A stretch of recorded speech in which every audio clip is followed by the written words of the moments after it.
일본에는 그 카레를 생산하는 SB라고 하는 회사가 있습니다.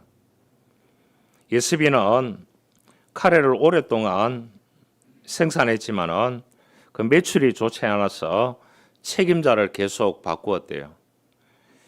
그래도 여전히 문제가 해결되지 않았는데 네 번째 책임자로 왔는 다나카라고 하는 사람이 있습니다.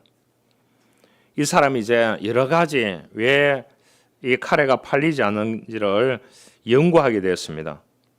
왜냐하면 SB라고 하는 부분의 브랜드가 너무나 사람들에게 생소했기 때문인 것을 알게 되었습니다.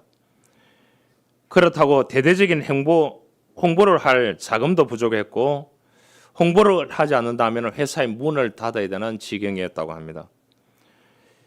이 다나카라고 하는 이 책임자는 자기의 온 힘을 기울여 가지고 기발한 아이디어를 내게 되었습니다. 그래서 유명한 요리요리 신문 아사히 신문에 이렇게 기사를 실었습니다. SB는 양질의 카레를 전문으로 생산하는 회사입니다. 제품의 인지도를 높이기 위해서 우리는 몇 대의 헬리콥터를 동원해서 후지산 정상에 카레를 뿌릴 예정입니다. 앞으로 하얗게 빛나는 후지산을 볼 수 없게 될 것입니다. 부엌에 뒤덮인 카레색으로 뒤덮인 후지산을 보게 될 것입니다. 이렇게 광고를 내놓으니까 일본 사람들에게는 후지산이 최고의 명산이고 성산이라 그렇게 부른대요. 그래서 죽기 전에 한번 가보는 거, 그러죠? 무슬림들이 그 메카에 한번 가보는 거, 그 규칙이 있더라고요. 그런데 신성시하는 일본의 상징이 이 후지산을 카레로 뿌린다고. 그래서 엄청나게 이 SB라고 하는 카레 회사가 비방을 받게 되었대요. 그래서 이제 이 소식이 들끓기 시작하니까 자동으로 뭐에 대해서 안다고요? SB 카레. 국민이 모르는 사람이 없게 됐다고 합니다. 그래서 이제 드디어 다시 신문에 그 다나카라는 사람이 신문에 다시 쓰였습니다. 사회 각계의 강력한 반대 의견을 수렴해서 우리 회사 간부들은 후지산 카레를 뿌릴 계획을 취소하겠습니다. 그래 했던데 반대했던 사람들이 환호 같은 박수를 보냈대요. 이 심리가 굉장히 역설적이지 않습니까? 그래서 지금까지 SB 카레라고 하는 이 회사는 일본 사람들이 제일 일본으로 찾는 음식 가운데 하나가 되었대요. 사람들이 무엇을 기대하고 있는지를 이 다나카라고 하는 이 사람은 SB 회사의 카레에 들어가서 완전히 혁명적인 개혁을 하게 되었습니다. 사람들이 원하는 기대치에 맞는 그러한 이 카레를 만들어냈다는 것입니다. 오늘 우리는 하나님을 믿는 믿음의 사람입니다. 하나님이 기대하는 삶을 좀 살아보자는 거죠. 하나님이 원하는 설계도가 있는 삶을 좀 살아보자는 거죠. 어디 가든지 내비게이션이 있고 건축하면 설계도 있고 다 있습니다. 거기에 따라서 건축을 하고 그 도로에 따라서 가게 되어 있습니다. 자동차가. 오늘 이 본문은 우리에게 제시합니다. 하나님이 기대하는 삶을 어떻게 살아낼 거냐? 하나님의 설계도가 있는 삶을 어떻게 살아낼 거냐? 9절에 신령한 지혜와 총명으로 그랬습니다. 이 뭡니까? 하나님의 지혜로 그랬습니다. 솔로몬이 재판할 때 하나님의 지혜로 그 하나님의 지혜를 구했습니다. 그래서 지금도 수천 년이 지났는데도 재판을 하거나 무엇을 하면 뭡니까? 솔로몬의 지혜를 구하고 있습니다. 그렇죠? 그 다음에 하나님의 기대하는 삶은 뭐냐? 11절에 그 영광의 힘을 따라서 모든 능력으로 능하게 하시며 기쁨으로 모든 견딘과 오래 참으로 이르게 하시는 영광의 하나님이 주시는 그 영광의 힘으로 하나님의 능력으로 해야 된다는 것입니다. 세 번째가 뭐냐? 성도의 기업이라 그랬습니다. 12절에 우리로 하여금 빛 가운데서 성도의 기업의 부분을 얻기에 합당하신 아버지께 감사하시기를 원하노라. 여러분, 우리에게 주신 은사, 가정, 자녀, 또한 직업, 학업, 일터 주신 것이 하나님이 저와 여러분들에게 주신 기업인 줄 믿습니다. 감사해야 된다는 거예요. 감사하시길 바랍니다. 여러분, 그러면은 그 하나님이 주신 그 기업, 유업, 거기에 맞추어서 인생을 살아가야 된다는 것입니다. 이전에 신문에 보니까 서초동에서 한 가정의 참사에 대한 슬픈 소식을 보게 되었습니다. 이 40대 가장이 아내와 두 딸을 죽이고 자신도 자살하려고 했던 사건이 일어났습니다. 그런데 이 세 가족은 자기가 다 죽이고 자기는 무예를 뛰어들었는데 물이 얕았는가 봐요. 살아났습니다. 이 사람은 서울에 있는 명문 사립대를 나오고 IT 회사에서 아주 잘 나가는 사람이었습니다. 직장을 잃게 되고 그렇게 하고 5억 원의 돈을 집을 담보 잡아서 5억 원의 돈을 빌려가지고 주식을 하게 됐습니다. 주식을 하게 되는데 주식이 그 당시에 폭삭 망하게 됐습니다. 그래서 내가 왜 살아야 되는지 자존심이 자기 자신을 이기지 못했는 겁니다. 그래서 온 가족이 함께 죽자. 그래서 아내와 두 딸을 먼저 죽이고 자신은 물에 뛰어들었지만 죽지 못하고 살아났습니다. 여러분 생각해 보시길 바랍니다. 5억을 날렸는데 그 당시에 자기 집이 현실 가격으로 내놓으면 내일 내놓으면 바로 팔리는 집이래요. 11억이래요. 그러면 얼마 남아요? 계산해 보세요. 6억 남잖아요. 자기가 죽였는 아내 통장을 보니까 현금 3억이 있더라는 거예요. 그러면 도합 얼마입니까? 여러분 9억이잖아요. 다시 일어설 수 있는 기회가 있어요, 없어요? 있잖아요. 대답을 안 하시네. 여러분 9억 있습니까? 9억. 여러분 주어진 상황, 그 상황만 쫓게 되면은 사람이요. 시각이나 후각이나 모든 것이 흐려지게 됩니다. 구름이 끼어 있는 같이 그런 인생을 살 수밖에 없습니다. 스트레스 받아보시기 바랍니다. 여러분, 인생의 큰 그림을 보지 못했기 때문에 돈이나 주식의 성공 말고도 인생에서 누릴 여러 가지 것들이 얼마나 많이 있습니까? 지금 이 시대에. 그런데 인생의 진정한 가치를 그는 발견하지 못했기 때문입니다. 상황이 이끄는 대로 무작정 달려갔기 때문에 그런 큰 대형 사건이 일어나게 되었습니다. 여러분, 우리 인생의 참된 열매를 맺게 하시는 분은 여호와 하나님이십니다. 하나님이 우리가 기도하는 대로 설교도를 주십니다. 우리가 기도하는 대로 하나님은 바른 분별력과 바른 능력과 바른 놀라운 영광의 은혜, 지혜를 주실 줄 믿습니다. 그것을 가지고 우리가 이 땅에 살아가는 인생의 설교도를 만들어야 되는 것입니다. 그래서 우리가 최선을 다하는 삶을 살아가야 되는 것입니다. 오늘 이 본문의 이 바울입니다. 기록했는 것이 바울입니다.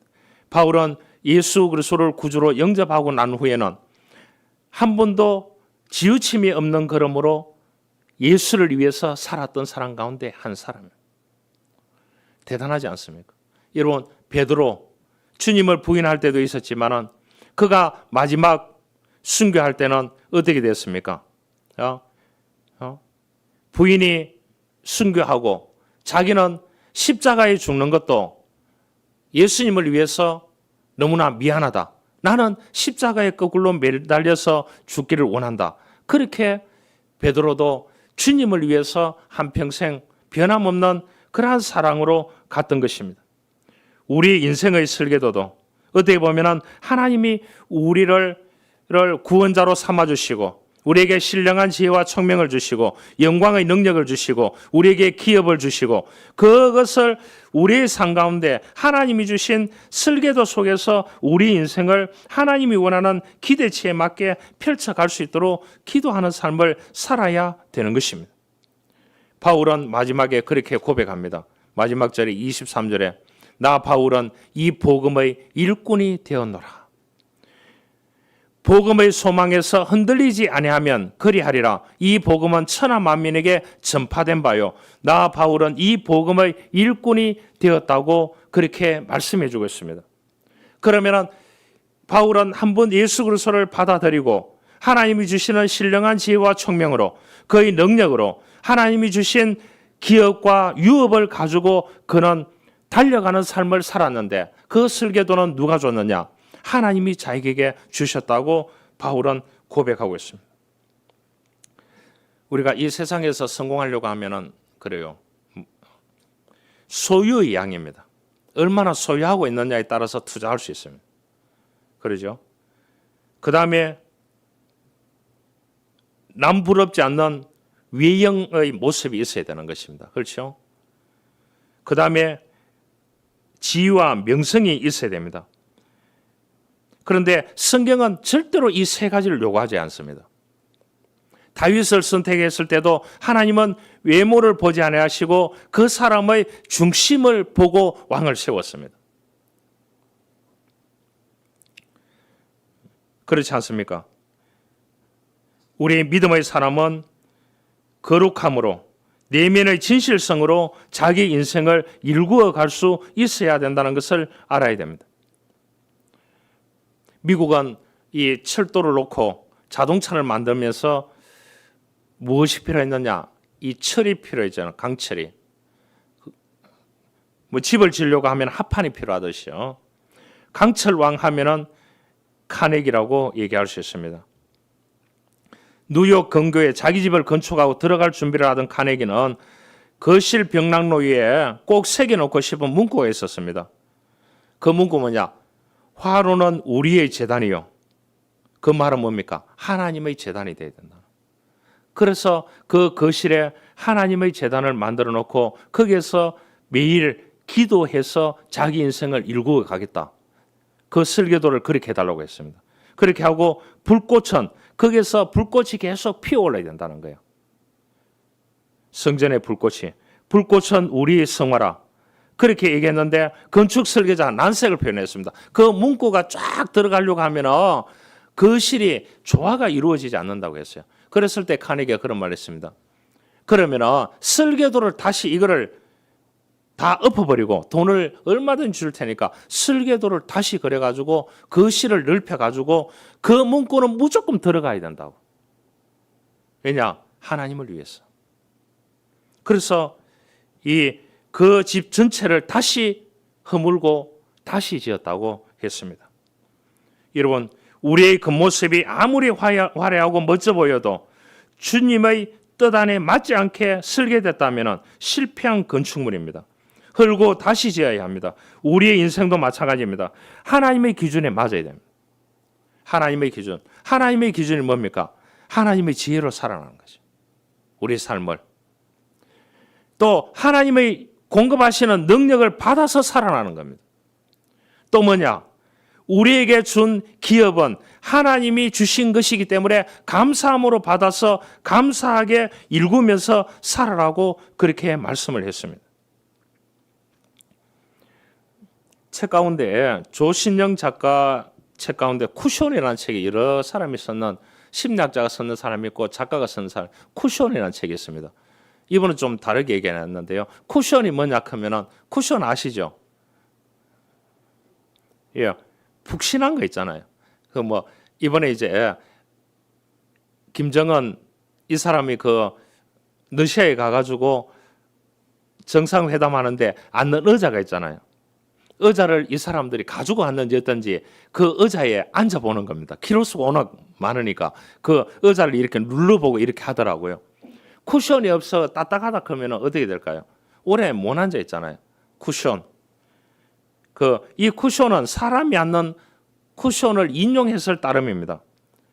딱딱한 것보다 푹신푹신한 거 많잖아요. 그래서 이 침대는 전부 다 쿠션으로 이루어져 있잖아요. 그래서 사람은 누구든지 끊임없이 자극을 받으며 산다. 이 조신영 작가가 그런 말을 했습니다. 일상의 작은 자극으로부터 감당하기 어려운 시련의 일까지 자극을 받으며 도전하면서 사는 것이 인생이다 이렇게 해서 그러잖아요. 그런데 자극에 대해서 인생은 어떤 형태로든지 반응한다는 거죠. 동물은 어떻게 하느냐.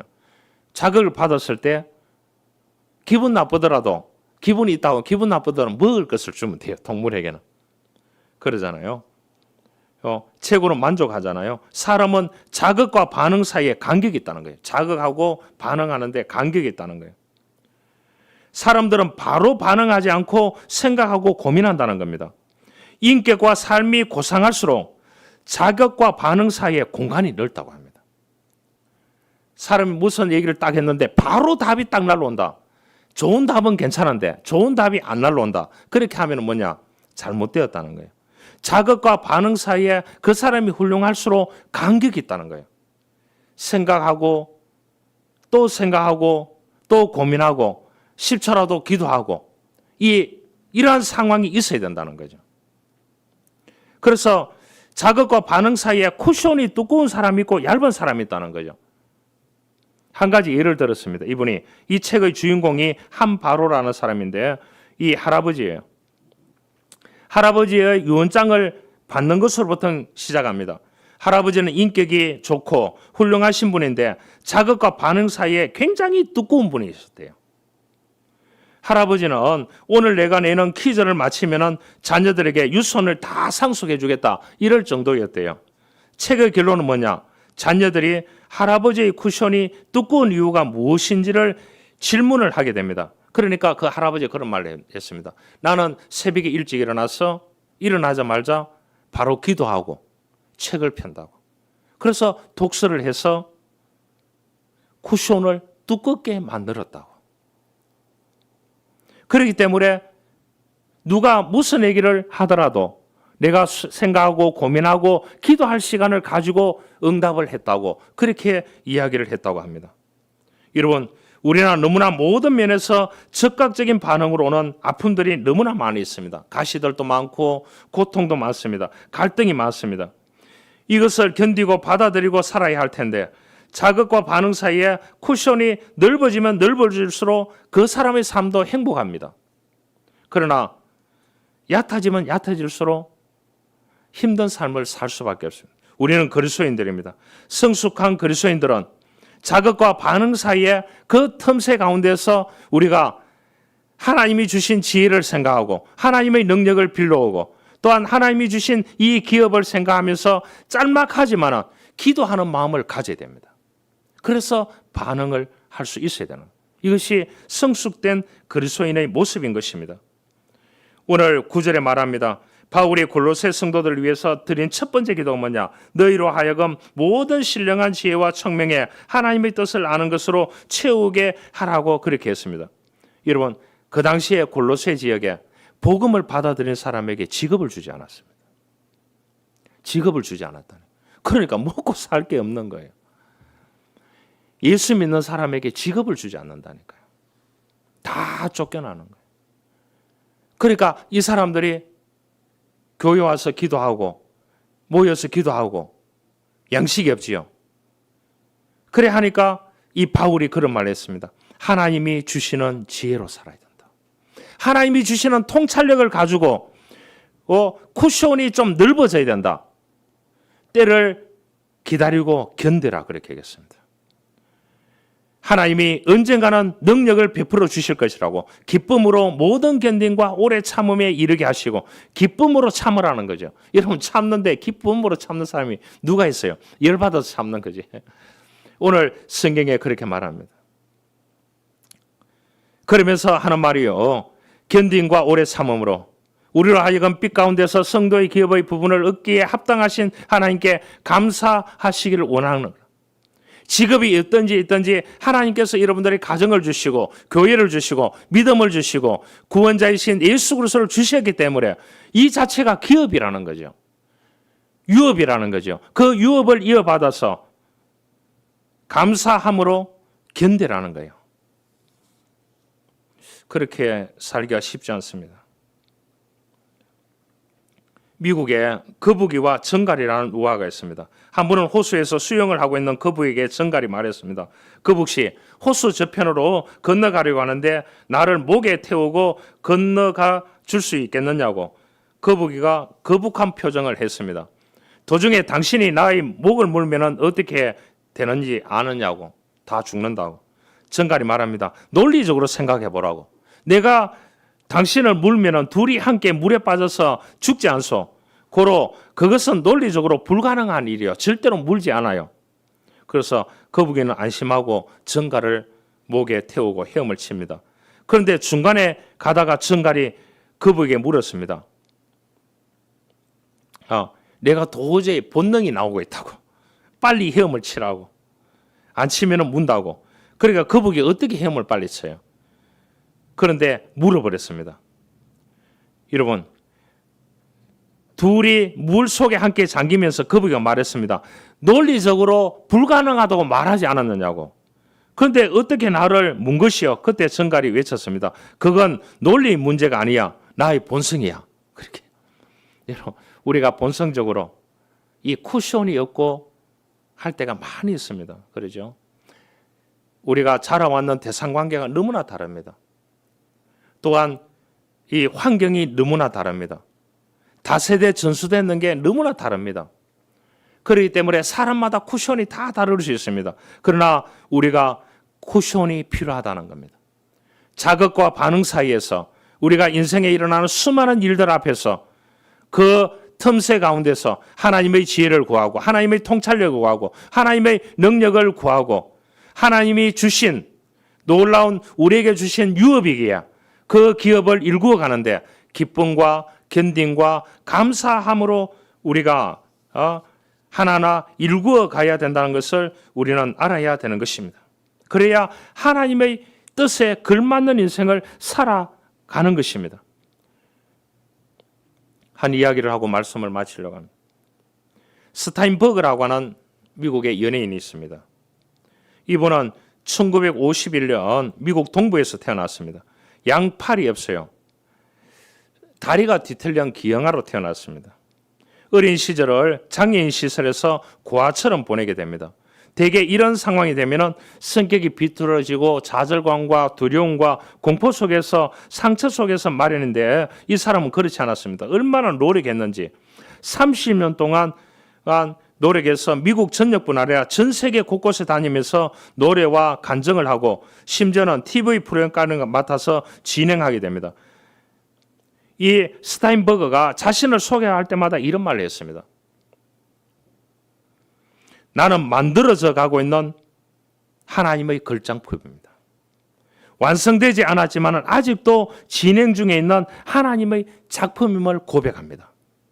하나님께서 나에게 능력을 주시고 은혜를 주셔서 계속해서 더 나아지는 인생을 살아갈 수 있도록 하나님께서 만들어가는 하나님의 작품입니다. 그렇게 고백했어요. 우리가 최악의 상황 가운데서도 자극과 반응 사이에 그 틈새 가운데서 기도하기를 원합니다. 하나님의 지혜를 구하기를 원합니다. 하나님이 주시는 인사이트 통찰력을 받기를 원합니다. 그 틈새 가운데서 하나님의 능력, 그 능력을 받기를 원합니다. 기쁨과 견딤과 오래 참음과 감사함으로 하나님이 우리에게 주신 유업을 믿음으로 잘 일구어 갈 수 있는 저와 여러분들이 될 수 있기를 주님으로 축원합니다. 하나님 감사합니다. 주어진 상황은 좋을 수도 있고 나쁠 수도 있습니다. 거기에 우리 인생을 걸면 안 된다는 사실도 알고 있습니다. 당신을 부르신 주님을 바라볼 수 있는 놀라운 은혜를 저희들에게 허락하여 주십시오. 그분 안에서 하나님이 주시는 지혜와 총명으로 하나님이 주시는 능력으로 하나님이 주신 유업을 우리가 잘 이루어 갈 수 있도록 하나님 우리에게 설계도와 우리에게 삶의 그러한 놀라운 아름다운 척도를 주셔서 우리 인생의 최고의 걸작품이 되어줄 수 있도록 하나님 도와주십시오. 그래서 우리가 이 땅에 살아가는 동안 하나님 우리가 바울같이 이 땅에 보내진 복음의 일꾼으로 살아가기를 원합니다. 성령이여 도와주옵소서. 구주 예수 그리스도의 이름으로 기도하옵나이다. 아멘.